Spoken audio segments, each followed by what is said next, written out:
Ce week-end, c'était donc les Journées du patrimoine. Et hélas, cette année, Europe 1 n'a pas ouvert ses portes. Hélas, non, Maxime, mais je peux vous dire que pour beaucoup de gens qui espéraient visiter Evaroc, la déception a été immense.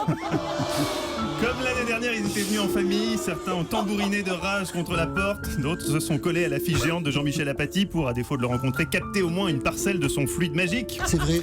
Il faut dire que C'est vrai. lors des 2 dernières éditions, Europe 1 avait ouvert ses portes aux curieux avec un succès, ma foi, mémorable, puisqu'en 2014, ils étaient près de 1000 selon Denis Oliven, pas loin de 27 selon la police, à s'être pressés devant les grilles du 26 bis rue François 1er, attirés de manière quasi magnétique par un programme chatoyant. 11h, rencontre avec Laurent Cabrol pour découvrir les coulisses de la préparation de la météo.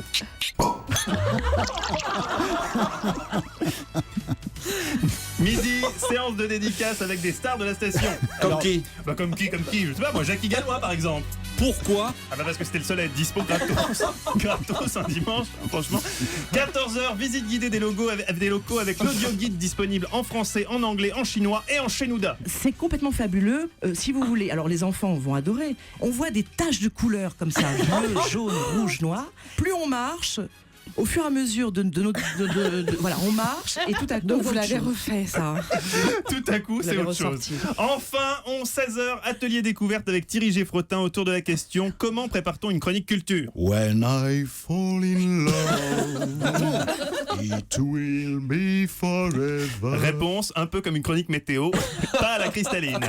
Bref, les Journées du patrimoine européen, ça avait de la gueule. Seulement, voilà, ça coûte cher tout ça. Et Denis Oliven, Il n'a pas un sou en poche. Eh oui, il a tout mis pour vous recruter, il n'a plus rien. C'est dommage, si certains animateurs de la station avaient d'ores et déjà annoncé qu'ils ne seraient pas disponibles pour rencontrer les auditeurs sous prétexte que, je cite, C'est assez pénible. d'autres étaient en revanche très motivés, comme par exemple Evaroc, qui était prête à accueillir, combien vous me disiez? 100 personnes. 100 personnes, 100, c'est qui dit mieux? Tant pis. J'imagine pourtant que les auditeurs auraient eu beaucoup de questions à poser à Jean-Michel Apathy, notamment, quelle est la nature exacte de sa relation avec Nathalie Riouet? Pourquoi, à chaque fois qu'ils se retrouvent pour le point météo, ces deux-là gloussent-ils comme 2 collégiens en plein bouleversement hormonal qui se plotent en douce au fond de la classe en TP de bio? C'est vrai. Nous avons le plaisir de vous retrouver, Nathalie Riouet, toute de noir vêtue, pour une météo mitigée ce week-end. Oui, c'est du bleu marine, mais enfin bon. Ah, c'est du bleu marine. Avec du cuir noir. Faut que j'aille voir mon stomac. Avec du cuir. Vite, vous savez. Elle vous laisse espérer plein de trucs et puis après. Pas autant Allez. que vous. Et puis pour toutes les autres régions, eh bien, ce sera quand même, encore totalement, je rougis, très chaud, du sud-ouest aux régions de l'est. Vous êtes toujours avec nous, Nathalie Oui, Riouet. oui, ça aurait été dommage de pas Prenez vous le des dire. risques, hein. Non, jamais. Et je vais voir Oui. pour ce week-end si vous êtes sage. Alors demain moi, matin, je suis toujours tout de sage. même. Ouais, alors demain matin, quand même, un réveil Oh, dans la Je me fais tailler, moi, ici, c'est Moi, incroyable. non. La météo, sinon? Oui. Une fois que vous Les aurez choses fini sérieuses. de Bah oui. vous tournez autour comme Justine et Jérôme dans Premier Baiser, si vous pouvez nous donner la météo, ça serait formidable. Hein. Quand on est adulte, on C'est peut même pas du montage, il faut le dire. Ah non, c'est non, vrai, il y a hein. un peu de montage parce que c'est Ah, un des peu jours quand même. différents, Ah, mais, ouais, c'est mais ça, si ouais. on met bout à bout, c'est ça. Non, quand on est adulte, on peut évidemment avoir ce genre de relation avec une collègue, Jean-Michel, mais discrètement, hors antenne. Après s'être enfermé dans les toilettes. Voilà, un peu de bon sens, à l'abri des regards. Autre requête des auditeurs d'Europe 1 Midi, si Maxime Switek pouvait arrêter de nous prendre pour des cons avec ses devinettes stupides, nous lui en serions très reconnaissants, car on n'a ni 5 ans, ni 60 de QI. 2 stars, Tony Parker, Charles Aznavour. L'un joue ce soir en quart de finale de l'Euro de basket.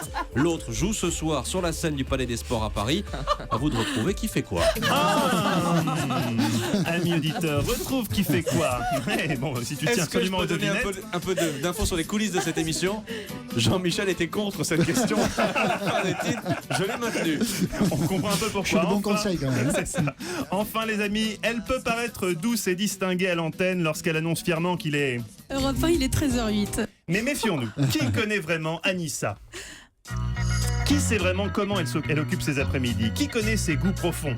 On va parler pornographie cet après-midi sur Europe J'irai plus loin, qui connaît son mentor dans le métier? 1. John Biroutre. Oui, Anissa est pleine de surprises. La question qui se pose est donc la suivante, Eva. Où sont les bras de la Vénus de Milo? Mais non, Richard, mais non, on parle pas de ça, ça n'a rien à voir. Non, la question qui se pose, c'est peut-on faire confiance à quelqu'un qui a été formé par John Birout? Vendredi, nous avons hélas eu la réponse à cette question. Il était 13h32, nos auditeurs, pour la plupart, étaient en train de touiller leur blanquette de veau. Olivier allait nous parler de bons petits plats, on avait tous faim. Et puis soudain, Anissa a annoncé les thèmes du jour, et là, on n'a plus du tout eu faim. La suite d'Europe Midi avec des découvertes ciné, gastro et télé. Gastronomie avec vous, Olivier Pouls. Voilà, bon appétit quand même. Hein. Je vous embrasse tous. Diane, un dernier mot, même une interjection. Hop, et là, paf. Très bien. Mathieu Noël qui était donc là pour sa fête. Bravo et merci pour tout, Mathieu.